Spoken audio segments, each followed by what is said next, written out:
একটি লাশ, ৩টি বয়ান। সত্য কোন দিকে?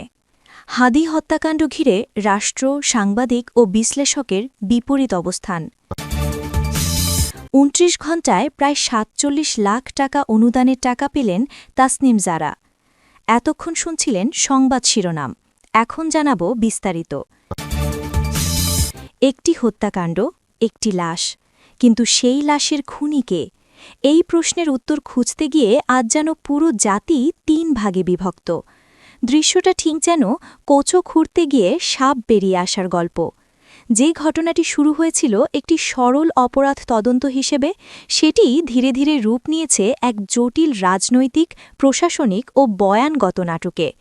রাষ্ট্রের সর্বোচ্চ আইন শৃঙ্খলা বাহিনী বলছে তারা জানে না খুনি কোথায়। প্রবাস থেকে সাংবাদিক জুলকারনাইন সায়ের জোর দিয়ে বলছেন খুনি সীমান্ত পেরিয়ে ভারতে। আর সম্পূর্ণ বিপরীত মেরুতে দাঁড়িয়ে পিনাকি ভট্টাচার্য দাবি করছেন বর্ডার পার হওয়ার গল্প পুরোপুরি সাজানো, খুনি এখনও দেশেই আছে।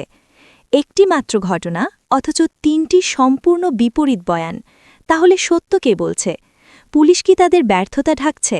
জুলকারনাইন সায়ের কি ভেতরের কোনো নির্ভরযোগ্য সূত্র থেকে তথ্য পাচ্ছেন, নাকি পিনাকি ভট্টাচার্যের দাবি অনুযায়ী আসল সত্য আড়াল করতেই ভারতে পালানোর নাটক সাজানো হয়েছে?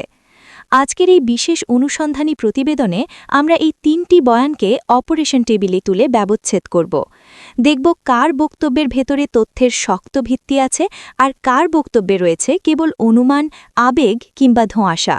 আপনি কি প্রস্তুত সত্যের মুখোমুখি হতে? রাষ্ট্রের অবস্থান, সুনির্দিষ্ট ও নির্ভরযোগ্য তথ্য নেই। হাদি হত্যাকাণ্ডের পর পুরো জাতির দৃষ্টি ছিল পুলিশের দিকে। স্বরাষ্ট্র মন্ত্রণালয়ের পক্ষ থেকে কথা বলেছেন অতিরিক্ত আইজিপি খন্দকার রফিকুল ইসলাম এবং ডিবি প্রধান শফিকুল ইসলাম।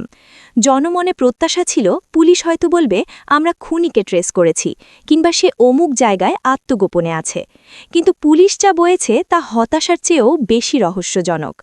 অতিরিক্ত আইজিপি স্পষ্ট ভাষায় জানিয়েছেন ফয়সালের সর্বশেষ অবস্থান সম্পর্কে তাদের কাছে কোনো সুনির্দিষ্ট তথ্য নেই। আরও গুরুত্বপূর্ণ হল, তিনি বলেছেন ফয়সাল দেশের বাইরে চলে গেছে এমন কোনো নির্ভরযোগ্য তথ্য পুলিশের হাতে নেই। এই দুটি শব্দ, সুনির্দিষ্ট এবং নির্ভরযোগ্য, এখানে অত্যন্ত তাৎপর্যপূর্ণ, কারণ পুলিশ কার্যত স্বীকার করছে যে তারা এখনও নিশ্চিত কিছু জানে না। অনুমান থাকতে পারে, গুজব থাকতে পারে, কিন্তু তদন্তের ভাষায় যাকে বলা হয় ভেরিফাইড ইন্টেলিজেন্স, তা নেই। পুলিশ আরও বলেছে তাদের প্রাথমিক ধারণা অনুযায়ী এই হত্যাকাণ্ড রাজনৈতিক উদ্দেশ্যপ্রণোদিত হতে পারে। ব্যক্তিগত আক্রোশ, পারিবারিক দ্বন্দ্ব বা আর্থিক বিরোধ, এ ধরনের কোনো মোটিভ তারা এখনও খুঁজে পায়নি। তবে একই সঙ্গে তারা এটাও বলেছে যে এখন পর্যন্ত কোনো নির্দিষ্ট দলের সঙ্গে সরাসরি সম্পৃক্ততার প্রমাণ পাওয়া যায়নি। এই বক্তব্য একদিকে যেমন সতর্ক, অন্যদিকে তেমনি প্রশ্নবিদ্ধ, কারণ রাজনৈতিক মোটিভের ইঙ্গিত দিয়ে আবার নির্দিষ্ট দলের সম্পৃক্ততা অস্বীকার করা, এটি কি সত্যিই তদন্তের বাস্তব অবস্থা নাকি ভাষাগত কৌশল?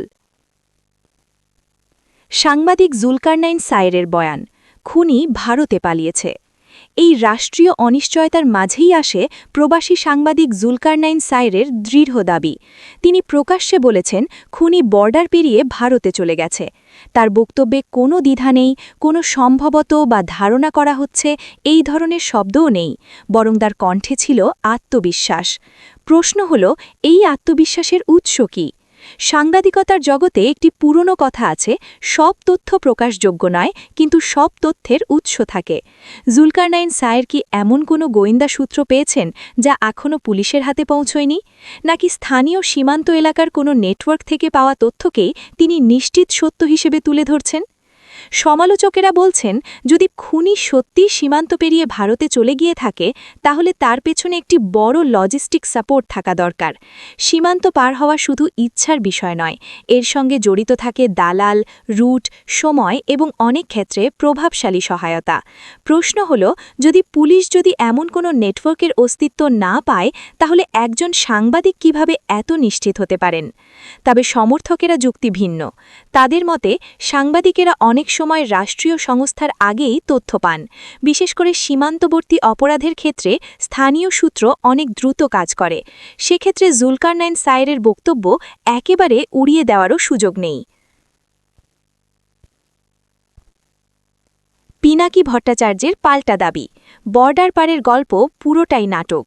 এই বিতর্কের তৃতীয় এবং সবচেয়ে বিস্ফোরক বয়ানটি এসেছে পিনাকি ভট্টাচার্যের কাছ থেকে। তিনি সরাসরি দাবি করেছেন খুনি এখনও দেশেই আছে।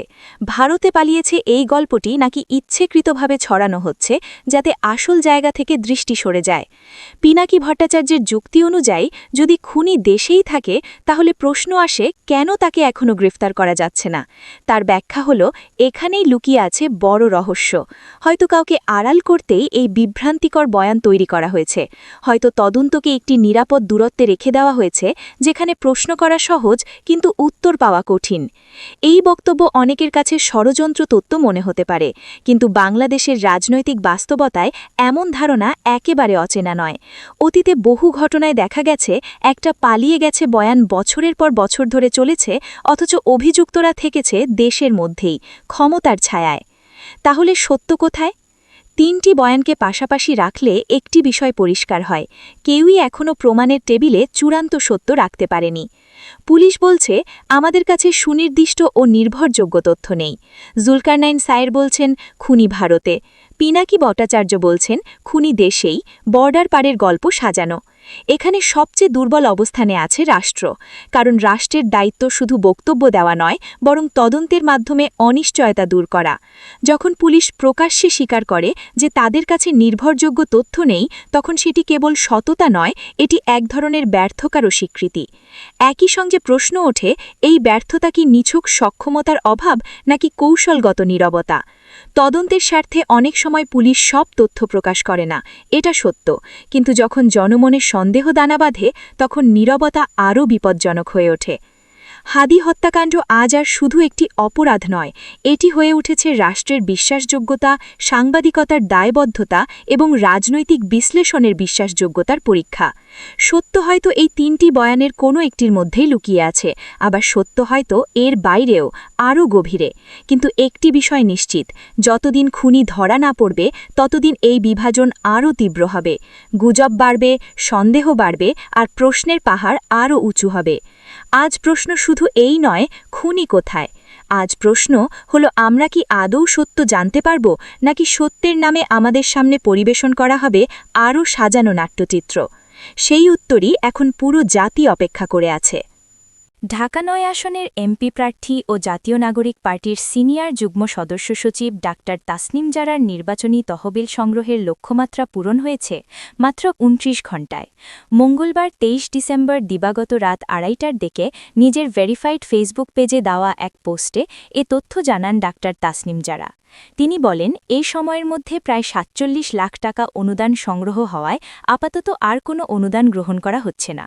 তাসনিম জারা বলেন, আমাদের ফান্ড রেজিংয়ের লক্ষ্যমাত্রা প্রায় ৪৭ লাখ টাকা আপনারা মাত্র ২৯ ঘণ্টায় পূরণ করে ফেলেছেন। এই অভূতপূর্ব সাড়া পুরনো রাজনৈতিক ধারার মূলে কাঁপন ধরিয়ে দিয়েছে। আপনাদের সবাইকে অসংখ্য ধন্যবাদ। আমরা আর কোনো অনুদান গ্রহণ করছি না।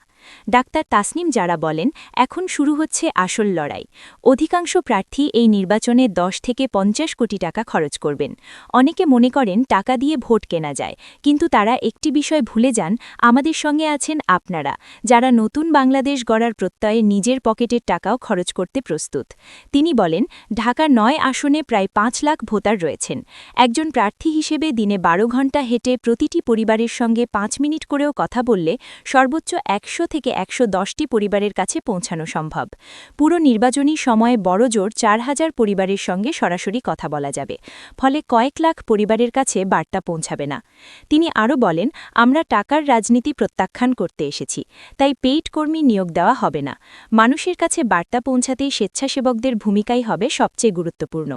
এনসিপির এই সিনিয়র যুগ্ম সদস্য সচিব বলেন, অনেকেই ঢাকা ৯-এর ভোটার না হলেও তাদের আত্মীয়, বন্ধু, সহকর্মী বা পরিচিত কেউ না কেউ এই এলাকায় থাকেন।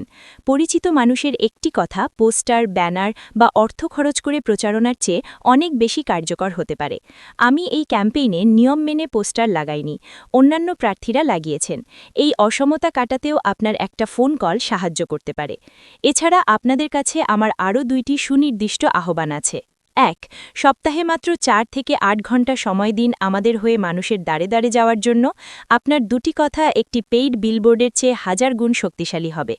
একা একা নয়, আপনি ট্রেনিং নিয়ে একটি টিমের সঙ্গে এই কাজটি করবেন। 2. পোলিং এজেন্ট হিসেবে কিংবা নির্বাচনের দিন ভোটারদের সহায়তা করতে আমাদের টিমে যোগ দিন। এক্ষেত্রেও আপনি ট্রেনিং নিয়ে একটি গ্রুপের অংশ হয়ে কাজ করবেন। ভোটের দিন প্রতিটি বুথে আমাদের এমন সাহসী মানুষ প্রয়োজন যারা অন্যায়ের সামনে মাথা নত করবেন না। আমরা একসঙ্গে প্রমাণ করব জনগণের সম্মিলিত শক্তির সামনে কোটি কোটি কালো টাকা কতটা অসহায়।